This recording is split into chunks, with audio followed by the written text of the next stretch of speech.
I'm so glad you're here. House is all ready and I can't wait to show you everything that I've come up with for the holidays and show you all the links that you can do it too.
I'm so glad you're here. Would you like some coffee? I made some, I knew you were coming.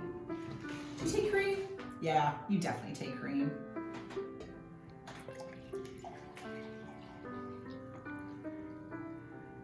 I saved the big cup for you. I figured you needed it. Well, let's be real, I need it too.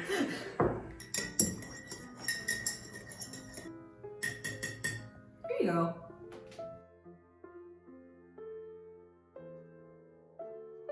Okay, so do you want to tour the house first, or should we just sit down and chat for a little bit and have our coffee? Oh, wait a second. I never even gave you any of the treats. Here you go. Oh, good choice. So I guess I should tell you a little bit about the baking that I made.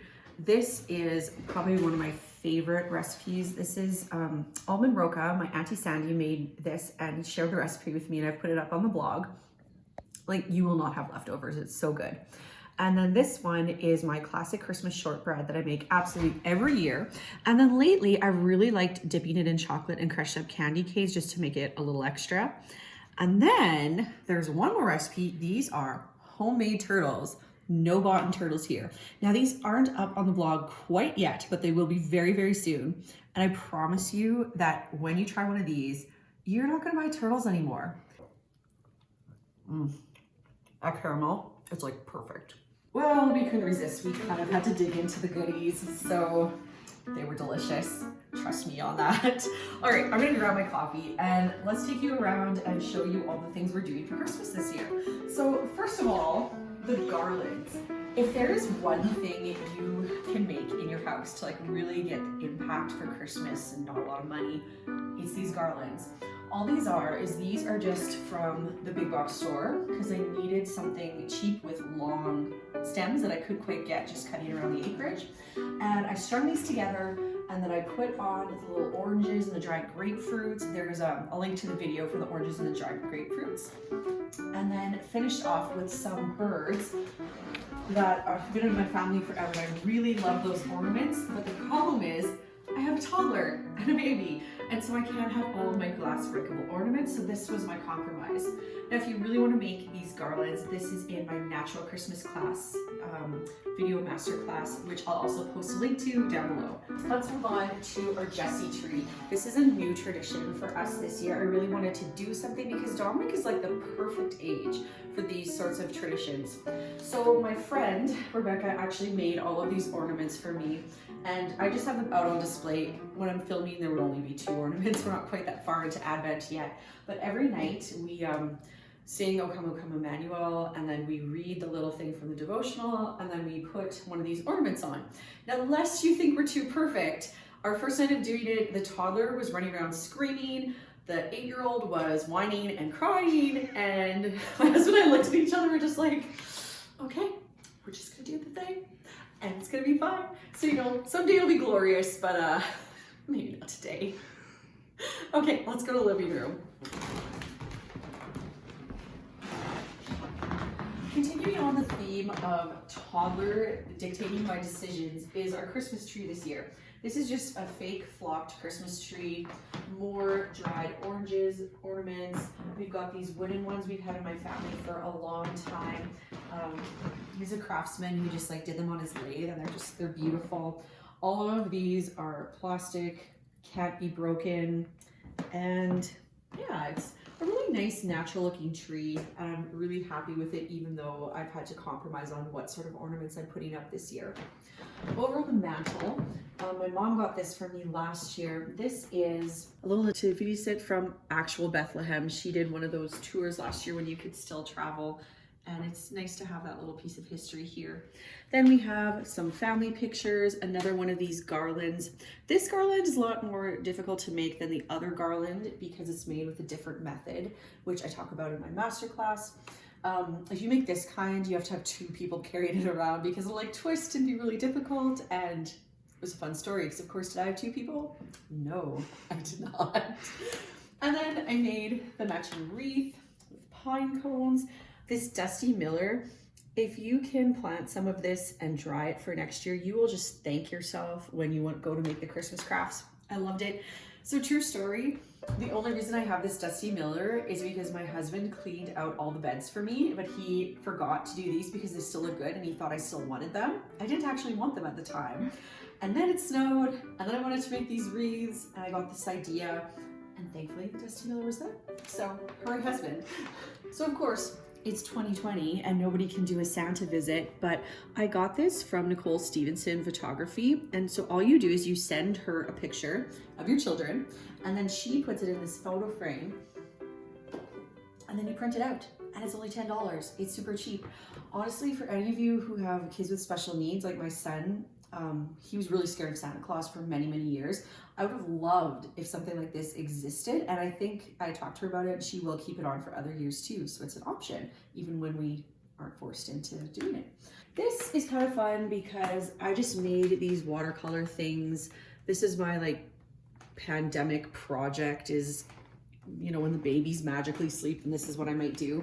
And then this is this little picture of Dominic that like, it's not Christmas unless I have it. He was so cute then. And we have the nativity scene that my mom made back in the 70s. If you have moms that are around the same age as me, chances are they might have made this one too. I think it was a really popular thing to do. But, oh, one more thing, the Advent wreath. We have another wreath to look at too, because you know what? I'm kind of obsessed with making wreaths this year. So this is the Advent wreath. I just made it with the same way I made all the other wreaths in the house. It's out of live greens clipped from the acreage. And then I just put in little wire holders to hold the candles. And then we have this wreath with the grapefruit. If you haven't dried grapefruit, I love the pink color, and it just makes things look so pretty. And then I put in a bird here too, because I like my birds. And that is pretty much the house tour. So let's move on to the coffee and questions.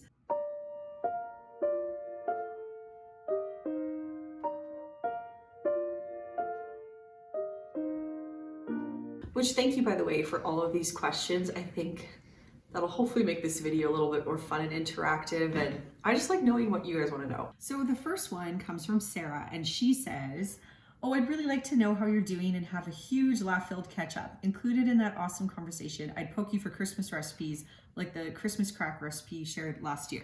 So Sarah, if you're watching, I gotta get in a little inside joke first. Bunny hug.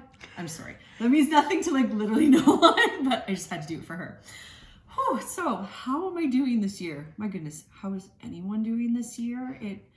2020 has been such a year, such a dumpster fire, but the nice thing is that I actually feel a lot better than I thought I would. Before I had Felicity, I felt really anxious and worried about having a baby in a pandemic, and it's really ended up being okay. Like, there's some things I obviously miss. Some of my aunts and uncles still haven't met her. She gets a lot more scared of people because she's just not around people. But there's been other things that have been really great, like family closeness, and my blog has been doing really well. It's given me a big sense of purpose in a time where I might have otherwise floundered. And, you know, for all sums and totals of things, I think I'm in a good place and I feel really happy. Okay, so our next question is from Amanda, and she asks, how many hours a day do you work on your business? I have such a hard time with consistency with mine. Oh, Amanda, I love to talk shop.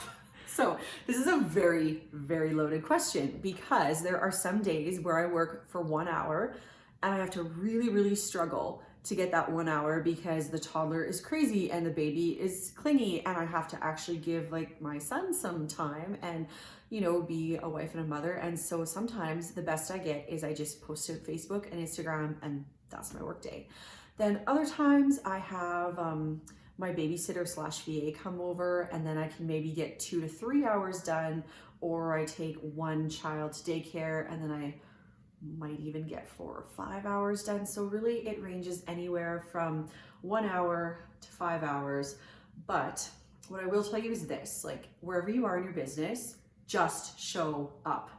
Show up every day. Even if all you can do is click post on Instagram and it has to double as your Facebook post for that day, that is okay. I've literally built this career and made this blog into a full-time job and business by just showing up every single day. So I hope that helps. Okay, so our next question, Erin writes, what were you most excited to grow last year and what can you not wait to try this spring? Okay, oh, I love this question too. Okay, so what I was most excited to grow last year is my cut flower garden, because I really refined what I was doing and got it just so much better than last year. And from what I grew this year, and you know, still like figuring out mistakes and things that worked, I think this year's cut flower garden is going to be like A++. So I'm very pumped. Also, if you haven't grown asters, grow asters. Like best cut flower ever. As for this year, I think what I'm most excited about is my husband is going to build a greenhouse. We've already bought the supplies. We're going to have it out at the acreage where my mother-in-law lives. She's very gracious in letting us garden there.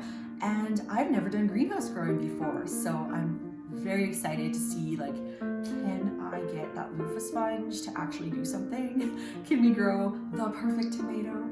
Or eucalyptus. Can I get eucalyptus that's more than like a twig with few leaves? We will find out. Garden 2021. Okay, so now we move over to Instagram. So Rachel asks, how do you do it all? Oh my goodness, you guys, I don't.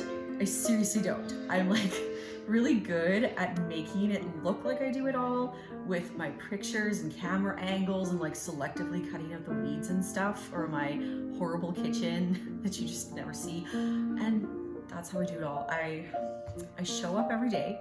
I let some things slide. I let a lot of things slide. You guys have no idea. There is a giant pile of laundry with me and my husband's name on it downstairs.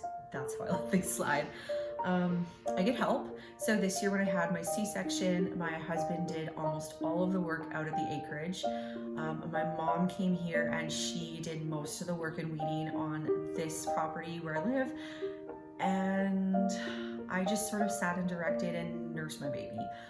So next year I hope to be like a little bit more hands-on, but you know what? I will have 2 toddlers next year, so it could be just as awful. I guess I also want to give you encouragement too. If you feel like you can't do it all, like just nobody's doing it all. They really aren't. They hire somebody, they have help you don't see. I even have help too that you don't see. I have a cleaner that comes back, and I have a VA, and I have childcare occasionally as long as COVID allows it. So, all right. And our next question is chips or chocolate? It's hard, but chocolate. Okay, our next question is about growing ranunculus. And I think this is hilarious that you ask this, because I have screwed up ranunculus so many times. And actually this year I decided I was not going to plant ranunculus in the spring. And what did I do? I went and I ordered at least like 40 corms of ranunculus. So I guess I'm growing ranunculus. So if you're going to grow it and you're new to it, what you need to know is that the night before you want to grow it, you need to soak it in water. And that you shouldn't plant it in any sort of soil that has a lot of weed pressure or like nonsense perennials. It will not do well and you're just going to be disappointed. And it's a cool weather loving crop, so you can set it a little bit out earlier than normal. But when it works, they're so beautiful and it's totally worth it. Okay, so our next question is recommendations for other garden bloggers. So this person specifically wanted more urban stuff. I really like Epic Gardening. I watch him on YouTube. I don't read his blog as much, but he has a homestead version and just a regular Epic Gardening version, and I think you'll really enjoy his channel. The only bad thing is he lives in San Diego, so it's so much warmer than here. So like the planting times and stuff is not right, but his ideas for what to do in a small space are fantastic. Some other people I really like on YouTube are You Can't Eat the Grass, Roots and Refuge, Josh Satin. Those are probably the ones that I go and I watch all the time, those four. As for blogs, I haven't really found a ton of blogs that also do blogging, like they don't live where I live where it's cold, but I have one other garden blogger friend who lives in around Minneapolis, and she is Joanna, and her website is Gingham Gardens, and she's really, really knowledgeable. And I also have someone in Ontario, her name is Julia, and she has a Gardening Girl website. So both of those blogs are really excellent choices. And our last question, can you keep a poinsettia after Christmas? All right, technically, yes. Yes, you can. However, if you're a beginner, I don't really recommend it. It's just a little complicated because if you want it to bloom next year, you have to store it someplace that it's dark and cold and then bring it up again at the right time and make sure it gets the right amount of light. And for me, in this age and stage, it's just not happening. I haven't tried it. It just sounds a little bit too hard.